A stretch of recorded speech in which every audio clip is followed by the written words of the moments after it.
dizer-vos que não tenho medo. A verdade é mais forte que as algemas. Venho dizer-vos que não há degredo quando se traz a alma cheia de poemas.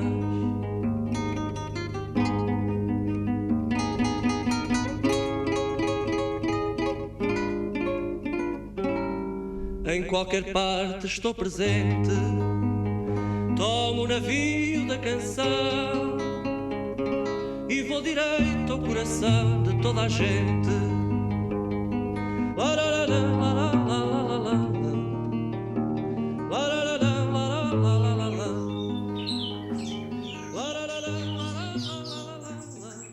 Foi nesta casa, na aldeia de Buquilobo, perto de Torres Novas, que nasceu Humberto Delgado no dia 15 de maio de 1906.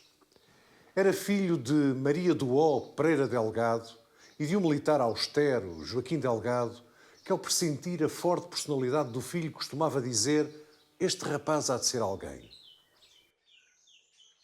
Humberto Delgado teve 3 irmãs, Diolinda, Aida e Lídia, e fez os primeiros estudos na escola primária de Torres Novas, que funcionava nas traseiras do edifício da Misericórdia. Tinha Humberto Delgado 12 anos quando um dia o pai o chamou, lhe entregou um papel com uma morada escrita e lhe disse: agora quero que vás estudar para esse colégio em Lisboa. Tens aí a morada. E o miúdo, com apenas 12 anos, viajou sozinho para Lisboa, onde não conhecia ninguém, nem familiares, nem amigos, absolutamente ninguém. Mas com a ajuda dos apressados transeuntes de Lisboa, que lhe iam indicando que aquilo era fora de portas, lá para os lados da Feira da Luz, conseguiu encontrar a morada no papel que o pai lhe tinha dado. Era do Colégio Militar, onde ficou internado durante 6 anos. Depois de terminar os estudos no Colégio Militar, entra na Escola do Exército, onde conclui o curso de artilharia com apenas 16 anos. Depois é promovido a alferes e colocado no quartel de Vendas Novas, onde, na noite de 2 de fevereiro de 1926, é ferido a tiro, ao tentar contrariar uma revolta de sargentos animados com os ventos que sopravam da recém-criada União Soviética. Ainda em 1926, inscreve-se no curso para oficial piloto aviador e é colocado no aeródromo de Sintra.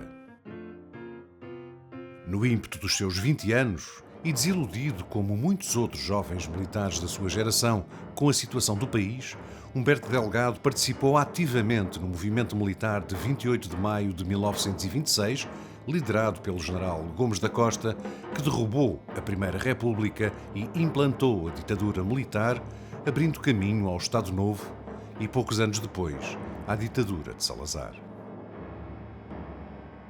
Depois de terminar o curso de piloto aviador em 1928, Humberto Delgado distingue-se em diversas proezas, estabelecendo inclusivamente o recorde de voo sobre o território nacional. Tinha então 22 anos.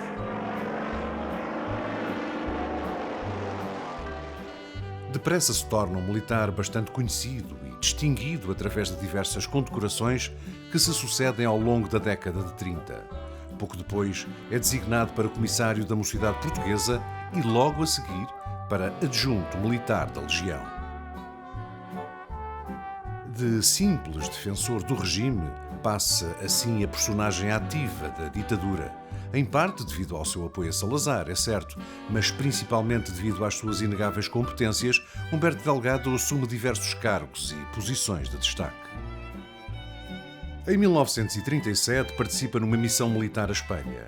Em 1938 é condecorado com a Medalha de Ouro de Mérito Militar e em 1939 é designado para uma importante missão militar às colónias com o objetivo de estudar os dispositivos de defesa de Angola e de Moçambique em caso de nova guerra mundial que parecia realmente prestes a arrebentar na Europa.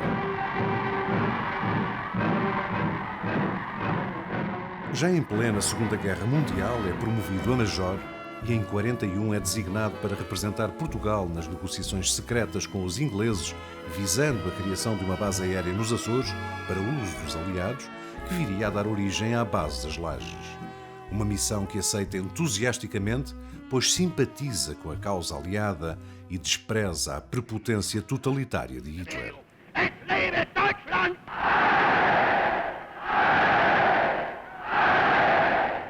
É já no posto de tenente-coronel que toma posse como diretor-geral do recém-criado Secretariado da Aeronáutica Civil. Entusiasmado com o novo desafio, faz várias viagens aos Estados Unidos com o objetivo de comprar aviões civis.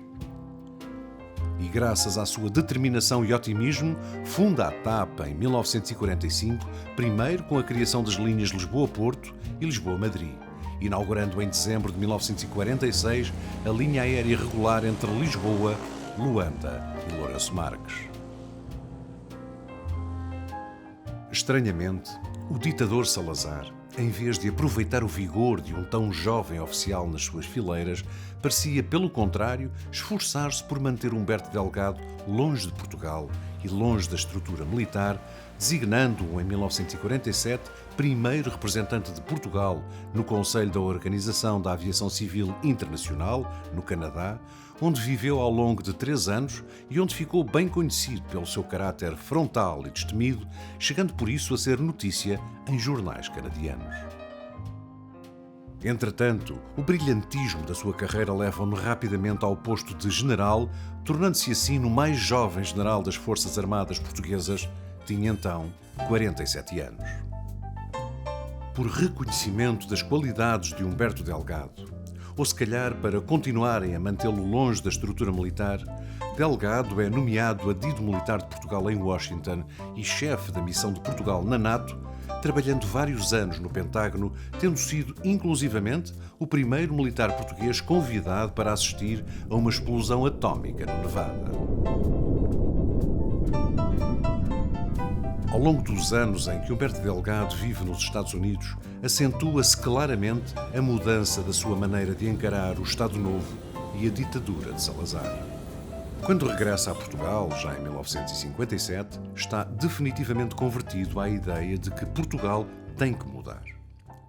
Mas compreendendo a transformação do general, o governo de Salazar esforça-se muito subtilmente para o manter afastado da instituição militar e designa-o para diretor-geral da Aeronáutica Civil. Essa nomeação agravou o crescente descontentamento de Humberto Delgado com o autoritarismo e repressão do regime de Salazar. As suas visitas ao capitão Henrique Galvão, que estava preso em Peniche por razões políticas, começaram a incomodar o ditador. Um incómodo que depressa se acentuou devido às críticas que, desassombradamente e sem medo, o general começou a lançar sobre o regime, passando a defender o ideal democrático e acabando por aderir sem subterfúgios às ondas da oposição. Aproximava-se já o final de 1957 e terá sido sensivelmente nessa altura que Henrique Galvão sugeriu a Humberto Delgado que aceitasse candidatar-se às eleições para a presidência da República previstas para meados do ano seguinte, 1958. Perante a aceitação de Humberto Delgado, o grande oposicionista António Sérgio iniciou de imediato uma ampla campanha de apoio à candidatura de Humberto Delgado.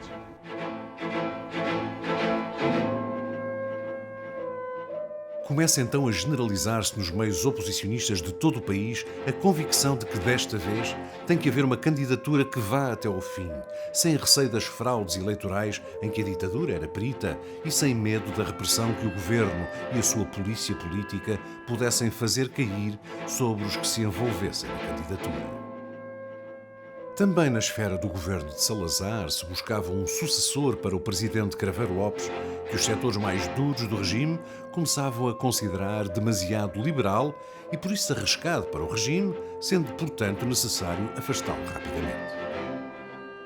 A 19 de abril de 1958, Humberto Delgado formaliza a sua candidatura no Supremo Tribunal de Justiça, anunciando que a sua candidatura é independente e não submetida a qualquer espécie de compromissos partidários. 10 dias depois, Salazar decide realmente não reconduzir Craveiro Lopes e designa para candidato do regime uma figura bastante sisuda e relativamente desconhecida, o almirante Américo Tomás.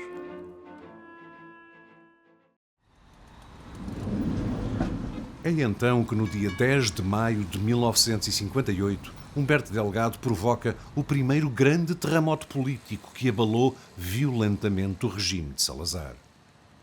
Numa conferência de imprensa no Café Chave de Ouro, em Lisboa, para a apresentação da sua candidatura, ao ser questionado por um jornalista da France Press sobre o destino que daria a Salazar se ganhasse as eleições, Humberto Delgado responde sem a mais leve hesitação: obviamente demito-o. A partir desse instante, a candidatura de Humberto Delgado suscita um verdadeiro levantamento cívico em todo o país, movendo multidões num fenómeno de popularidade absolutamente imprevisível, colhendo de surpresa o regime que procura então controlá-la pela força. Mas isso parecia ampliar ainda mais a adesão popular. Onde quer que vá, Humberto Delgado é aclamado por milhares de pessoas. A repressão policial torna-se violenta. No seu programa eleitoral, promete a reintegração dos funcionários públicos afastados por motivos políticos, garante o fim da censura, anuncia a amnistia a todos os presos políticos, defende a liberdade de expressão, assegura a realização de eleições livres para o Parlamento. Medidas que, além de obviamente justas e já praticadas em quase toda a Europa, arrebataram a população portuguesa. O regime treme. A sede da candidatura de Humberto Delgado na Avenida da Liberdade é assaltada por agentes da PIDE. Mas Delgado não se intimida e continua nas suas deslocações triunfais a todo o país. Chaves, Amarante, Vila Real, Viseu, Coimbra, Vila Franca de Xira, sempre em carros abertos, usando uma linguagem direta, participando em comícios ao ar livre e misturando-se entusiasticamente com a multidão. O epíteto de General Sem Medo espalha-se e incendeia os ânimos por todo o país. Toda a oposição cerra fileiras em torno da candidatura de Humberto Delgado, cujo objetivo era agora claro para todos: derrubar a ditadura. Até o Partido Comunista, depois de um breve período de hesitação por causa das antigas ligações de Humberto Delgado ao regime, declara a desistência do seu candidato, Arlindo Vicente, e manifesta o seu total apoio ao General Sem Medo. No Porto, é recebido em delírio por mais de 150 mil pessoas. A PIDE proíbe que sejam publicadas nos jornais fotografias dessas manifestações. Mas o mesmo delírio popular enche praças e avenidas em muitos pontos do país que Delgado visita, num estilo que realmente desinibiu os portugueses e libertou consciências. Humberto Delgado mudou tudo e todos, incluindo a ditadura de Salazar. O governo, receoso de tão gigantescas movimentações, reage com fortes dispositivos militares e policiais, aos quais a PIDE e os seus agentes secretos não são, obviamente, alheios. Quando, depois da sua triunfal visita ao Porto, Humberto Delgado regressa a Lisboa, em Santa Apolónia espera-o nova manifestação gigantesca de apoio popular. Mas espera-o também a Guarda Nacional Republicana e a PIDE, que reprimem violentamente os manifestantes e obrigam a caravana a alterar por completo o trajeto, impedindo dessa forma que Humberto Delgado fosse aclamado pelos milhares de pessoas que o aguardavam. 2 dias depois, a polícia volta a intervir violentamente num comício de Humberto Delgado, no Liceu Camões.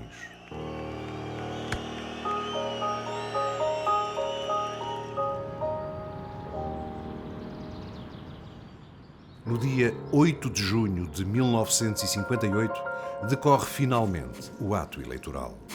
A afluência às urnas é gigantesca, surpreendente. Mas no próprio dia das eleições, o governo de Salazar publica um decreto-lei que proíbe a oposição de inspecionar o funcionamento das mesas de voto. A fraude é generalizada. E embora todos sintam que o resultado foi exatamente ao contrário, a ditadura anuncia paulatinamente que o seu candidato, Américo Tomás, tinha vencido folgadamente as eleições com 76% dos votos, contra apenas 23% do candidato da oposição, Humberto Delgado. O Liceu Camões foi um dos muitos palcos da extraordinária campanha de Humberto Delgado. E apesar de ter sido um descrédito para o regime, Salazar conseguiu mesmo assim manter o poder graças a essa gigantesca fraude eleitoral. Mas receoso de que pudesse acontecer no futuro qualquer coisa de semelhante, Salazar promoveu de imediato uma revisão constitucional que acabava com as eleições por sufrágio direto e universal e substituiu-as por um colégio eleitoral nomeado pelo governo e, portanto, da sua inteira confiança. Dessa forma, já não haveria o perigo de aparecerem mais generais sem medo. No entanto, Humberto Delgado não se cala. Recusa publicamente aceitar os resultados das eleições, acusa o governo de grosseira manipulação dos votos e denuncia a violência exercida pela PIDE sobre os presos políticos. O regime achou que era chegada a hora de se vingar e de travar o ímpeto do general. O cerco começa então a apertar-se em torno de Humberto Delgado. Logo em novembro de 58, é-lhe instaurado um processo disciplinar que rapidamente culmina no seu afastamento das Forças Armadas. Corre, entretanto, em Lisboa o rumor de que se prepara uma grande manifestação de caráter provocatório junto à sua casa, organizada pela PIDE e com elementos da Legião infiltrados, com o objetivo de criar pretextos para o prender. Conhecendo cada vez melhor os métodos da ditadura, Delgado refugia-se na Embaixada do Brasil, que naquela altura estava instalada num prédio mesmo ao lado da PIDE, na António Maria Cardoso, sendo daí que parte semanas depois para o exílio, no Brasil, onde é recebido em apoteose no dia 21 de abril. Faz, entretanto, uma extraordinária viagem clandestina a Londres, a convite do Partido Trabalhista, onde dá uma entrevista à BBC absolutamente demolidora para Salazar. Em finais de 1960, encontra-se na Venezuela com Henrique Galvão, onde combinam o arrojadíssimo assalto ao Santa Maria com o nome de código Operação Dulcineia. O assalto ao Paquete Santa Maria dá-se de facto em 21 de janeiro de 1961. O impacto desse golpe na empresa estrangeira é estrondoso. Mas cada vez mais convencido que a ditadura só pode ser derrubada pela força das armas, Humberto Delgado desdobra-se em viagens e planeia, a partir do exílio, uma revolta militar em Portugal que acabaria por ser marcada para a noite da passagem do ano de 1961 para 62. No dia 31 de janeiro de 1961, protegido por um disfarce muito simples, Humberto Delgado entra clandestinamente em Portugal, com documentação falsa, não tendo posteriormente abdicado de se vangloriar com o facto de ter enganado a polícia política de Salazar. Delgado vem para comandar a revolta de Beja, que seria desencadeada pelo capitão Varela Gomes. Mas a revolta fracassou. Varela Gomes é alvejado e os revoltosos são presos. Humberto Delgado consegue escapar graças a uma fuga ousada e aventurosa que de novo ridiculariza e enfurece a PIDE. Não muito tempo depois, intervém nas duas conferências da Frente Patriótica de Libertação Nacional, que se realizaram em Roma e em Praga. E é em Praga que se encontra com Álvaro Cunhal. Mas o caráter, a frontalidade e a fortíssima personalidade de Humberto Delgado e as suas já antigas divergências com o Partido Comunista depressa abrem um enorme fosso entre ambos. E considerando que a Frente Patriótica de Libertação Nacional se tinha afastado dos objetivos que o tinham levado a criá-la, Humberto Delgado, com um grupo dos seus mais fiéis seguidores, resolve refundá-la, rebatizá-la com o nome de Frente Portuguesa de Libertação Nacional, seguindo para a Argélia, onde é recebido com honras de chefe de Estado e onde passou a residir sob a proteção do presidente Ben Bella, que lhe oferece entusiástico apoio político e logístico. Contudo, talvez pela sua ainda débil organização, a Frente Portuguesa de Libertação Nacional mostra-se extremamente frágil às investidas da PIDE. E os seus três principais dirigentes, Fernando da Silva Paes, Agostinho Barbieri Cardoso e Álvaro Pereira de Carvalho, decidem, entretanto, pôr um ponto final às ações de Humberto Delgado, dando início à Operação Outono, de cerco e aniquilamento do general. Um tal Mário de Carvalho, que vivia em Roma e alegava ser refugiado político, foi aliciado pela PIDE para se tornar íntimo do general e poder assim seguir todos os seus movimentos e todas as atividades revolucionárias que Humberto Delgado pudesse congeminar. Uma vez conquistada a confiança de Humberto Delgado e já em perfeita articulação com a PIDE, Mário de Carvalho convenceu o general que um tal Ernesto de Castro e Sousa, que afinal não era mais do que o agente da PIDE, Ernesto Lopes Ramos, representava um grupo de patriotas dispostos a derrubar a ditadura de Salazar, pretendia encontrar-se secretamente com ele. O encontro secreto foi então aprazado para o dia 26 de dezembro no Hotel Comartin, em Paris, onde Mário de Carvalho apresentou a Humberto Delgado o falso revolucionário que, depois de ter conquistado a confiança de Humberto Delgado, lhe prometeu o comando de uma organização militar com homens armados dispostos a tudo. Humberto Delgado entusiasmou-se com a ideia e aceitou um encontro em Badajoz com importantes delegados dessa organização revolucionária. A data do encontro de Delgado com os conspiradores em Badajoz foi, entretanto, marcada para 13 de fevereiro. Delgado sabia que a viagem a Badajoz, tão perto da fronteira com Portugal, era extremamente perigosa. E sabia que, se os delegados revolucionários conseguiam ir até lá, mais facilmente ainda iriam os agentes da PIDE ou a polícia de Franco. Seguiu então de Argel para Casablanca, depois Rabat, Ceuta, Algeciras, Sevilha e finalmente Badajoz, onde chegou a 12 de fevereiro de 1965, acompanhado pela sua fidelíssima secretária Arajarir Moreira de Campos.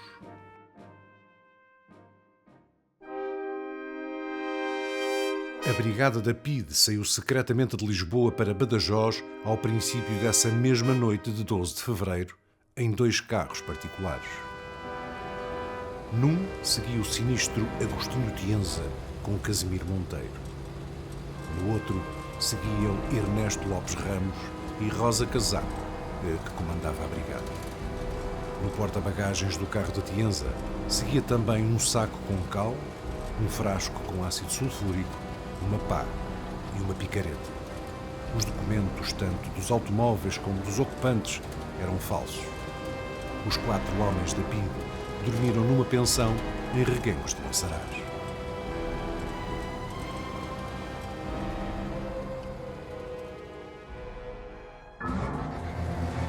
Na madrugada seguinte, atravessaram a fronteira espanhola. Ernesto Lopes Ramos, que Delgado conhecera em Paris como o grande conspirador Ernesto de Castro Sousa, continuou até Badajoz para se encontrar com Humberto Delgado no local combinado. Os outros 3 ficaram emboscados numa estrada deserta à espera que o agente da PIDE voltasse com Humberto Delgado para, conforme julgava, se encontrar com oficiais do exército prontos para consumar o golpe militar que derrubaria finalmente a ditadura. Algumas horas depois, o carro de Ernesto Lopes Ramos surge finalmente no horizonte e aproxima-se dos agentes da PIDE emboscados. Agostinho Tienza, Casimiro Monteiro e Rosa Casaco. Mas, para surpresa dos assassinos, no carro viajava também a secretária de Humberto Delgado, Arajarir de Campos.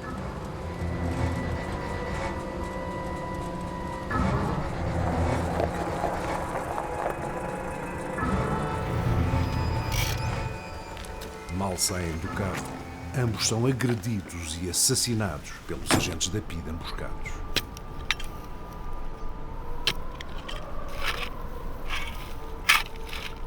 Os 2 corpos são então escondidos nas bagageiras. E no ermo, perto de Vila Nova del Fresno, os agentes da PIDE despem os cadáveres, regam-nos com ácido sulfúrico e com cal, enterram-nos e fogem para Portugal na esperança de não ter deixado rastro.